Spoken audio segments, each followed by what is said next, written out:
అండి వీడియోలో capacitors in series and parallel చూద్దామండి. అసలు కెపాసిటర్ని ఎందుకు యూజ్ చేస్తాం? మనం ఎనర్జీని స్టోర్ చేయడం కోసం యూజ్ చేస్తాం. Okay, capacitors are used to store electrical energy in the form of electrical charge అంటాం కదా. ఇప్పుడు ఆ కెపాసిటర్స్ని సిరీస్లో అలా ప్యారలల్లో కనెక్ట్ చేస్తే వాటి యొక్క డెరివేషన్ ఎలా ఉంటుందో చూద్దాం. ఇక్కడ మనం సిరీస్ అండి. సిరీస్ అంటే మనం ఇప్పుడు కెపాసిటర్కి 2 ఎండ్స్ ఉంటాయి కదా. ఈ కెపాసిటర్ తీసుకోండి, ఇదొక ఎండ్ ఇదొక ఎండ్. అంటే మనకి ఇలా ఒక కెపాసిటర్ తీసుకుంటే ఇది first end second end.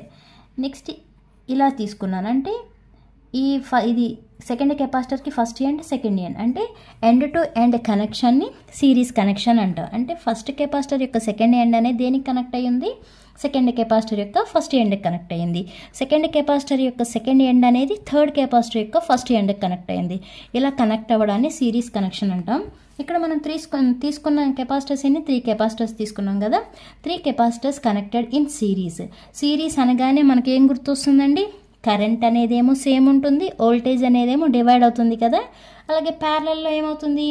Current divide అవుతుంది, వోల్టేజ్ అనేది కామన్గా ఉంటుంది. The same charging current must flow through all 3 capacitors. అంటే కరెంట్ అనేది సేమ్ ఉంటుంది. That is Q equal to Q1 అంటే ఛార్జ్.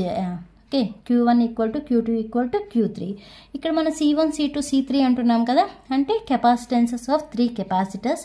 V1 V2 V3 అంటే potential difference across 3 capacitors. V1 అంటే potential difference across C1, V2 అంటే potential difference across capacitor C2, V3 అంటే potential difference across capacitor C3. అంటే మనం అంటున్నాం కదా ఏమని, సిరీస్లో కరెంట్ అనేది కామన్గా ఉంటుంది, వోల్టేజ్ అనేది డివైడ్ అవుతుందని. ఇప్పుడు ఇది టోటల్ వోల్టేజ్ అంటే అప్లైడ్ వోల్టేజ్ ఇది.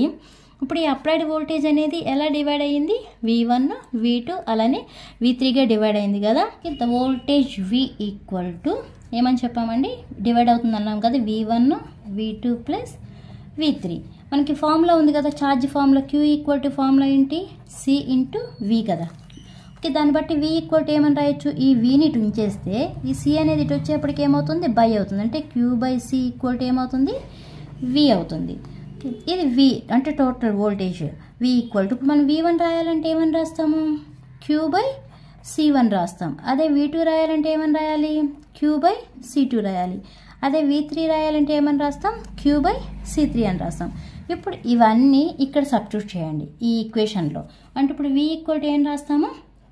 Q by C equal to V1 అంటే Q by C1 plus V2 అంటే Q by C2 plus V3 అంటే Q బై C3 అని నోట్ చేయండి. ఓకే, ఇప్పుడు ఇక్కడ మనం ఏం కామన్ తీయొచ్చు? Q అనేది కామన్ తీయొచ్చు కదా. Q by C equal to Qని కామన్ తీస్తే రిమైనింగ్ ఉన్నదేంటి? 1 by C1 plus 1 by C2 plus 1 by C3.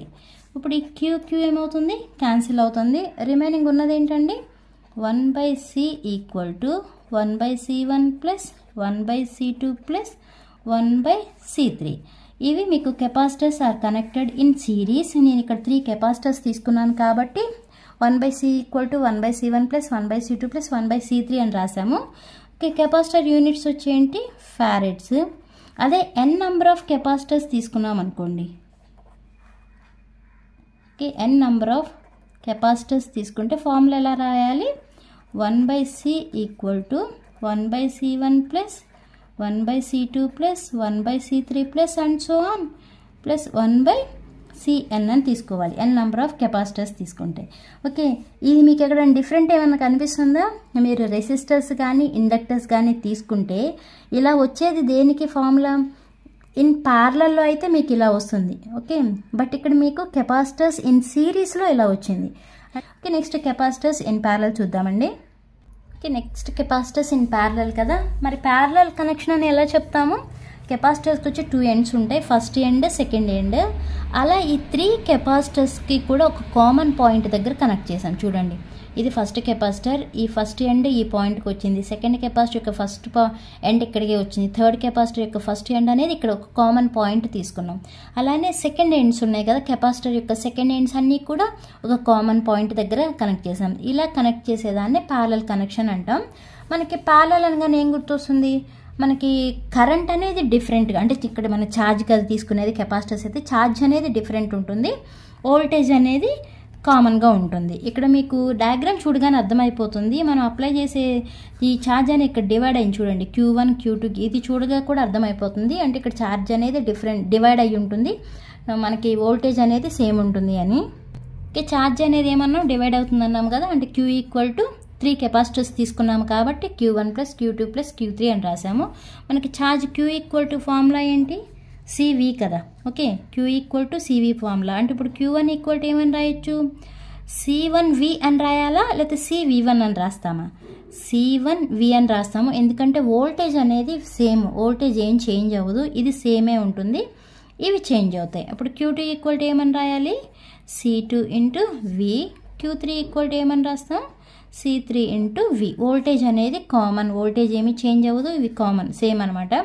ఇప్పుడు ఇవన్నీ కూడా తీసుకెళ్ళి ఈ ఈక్వేషన్లో సబ్స్టిట్యూట్ చేయండి. ఇప్పుడు Q = ఏం రాయొచ్చు మనం, Q = CV రాస్తాం. CV = C1V + C2V + C3V.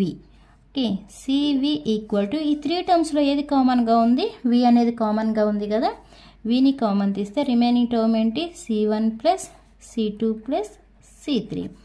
ఈ VV క్యాన్సిల్. దెన్ C = ఏమవుతుంది, C = C1 + C2 + C3.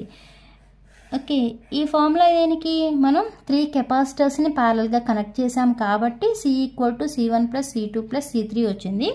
Capacitance units వచ్చేంటి ఫారెడ్స్. అదే n number of capacitors are connected in parallel. n number of capacitors are connected in parallel. అదే n number of capacitors తీసుకుంటే formula ఏమని రాస్తాం, C = C1 + C2 + C3 + and so on Cn అని రాస్తాం. ఇది units వచ్చి ఫారెడ్స్. Okay, different అర్థమైందా. మీరు రెసిస్టర్స్ కానీ ఇండక్టర్స్తో కానీ కంపేర్ చేసుకుంటే మనకి రెసిస్టర్స్ ఆర్ ఇండక్టర్స్ ఇన్ సిరీస్లో అయితే మీకు ఇలా ఉంటుంది, R = R1 + R2 + R3 అని. బట్ కెపాసిటర్స్కి వచ్చేప్పటికి ఇది ప్యారలల్ కాంబినేషన్లో ఫార్ములా అండి, అంటే ఇది రివర్స్ అనమాట. Okay, the capacitors connected in series and parallel are reverse formula of the resistance అనమాట. అంటే రెసిస్టెన్స్ సిరీస్లో ఉంటేనేమో ఫార్ములా ఏదైతే ఉంటుందో అది కెపాసిటర్స్ ప్యారలల్లో ఉంటే అలా వస్తుంది. ఓకే, ఈ వీడియో మీకు అర్థమైతే లైక్ చేయండి, షేర్ చేయండి, అలానే సబ్స్క్రైబ్ చేయండి. Thanks for watching.